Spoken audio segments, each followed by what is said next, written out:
दोस्तों, आज हम लोग बॉर्डर लाइन पर्सनालिटी डिसऑर्डर के criteria 2 a pattern of unstable and intense interpersonal relationships characterized as alternating between idealization and devaluation of others को एक कहानी के माध्यम से समझने का प्रयास करेंगे। इस कहानी के 3 पात्र हैं, मीरा, रिया और समीर। रिया मीरा की रूममेट है, जबकि समीर मीरा का फ्रेंड। इस कहानी का मुख्य पात्र है मीरा। तो चलिए शुरू करते हैं।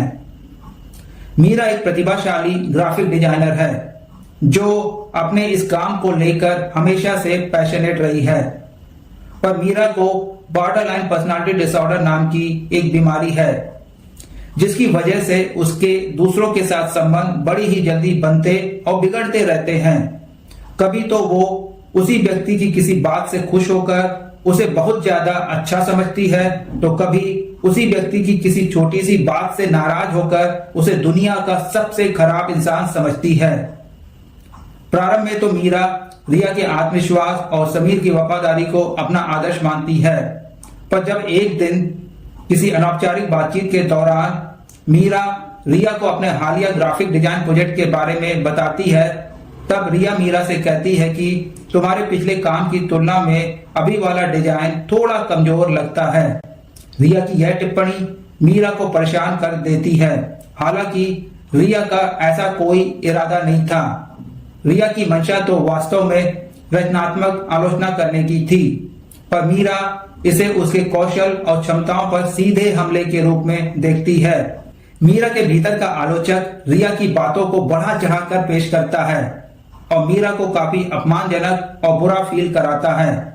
अचानक मीरा के मन में रिया की आदर्श छवि टूट जाती है और वह उसे प्रतिस्पर्धी और जोड़ तोड़ करने वाली के रूप में देखने लगती है। इसी तरह जब समीर एक दिन अपनी कार्य प्रतिबद्धताओं के कारण फिल्म देखने का प्लान रद्द कर देता है, तो मीरा परित्यक्त और ठगा हुआ महसूस करती है, जिसकी वजह से अब मीरा समीर को भी दोस्त की जगह स्वार्थी और लापरवाह समझने लगती है और मीरा खुद को रिया और समीर से दूर कर लेती है। पर मीरा की रिया और समीर के प्रति भावनाएं हमेशा एक जैसी नहीं रहती है। यह समय के साथ बदलती रहती है। किसी दिन तो मीरा उनकी गहन आलोचना करती है जब उसे वह नहीं मिलता जो उसे चाहिए, तो किसी दिन मीरा उनकी तारीफ करते हुए नहीं थकती, खासकर जब मीरा को उनसे सपोर्ट, हेल्प या वैलिडेशन मिलता है।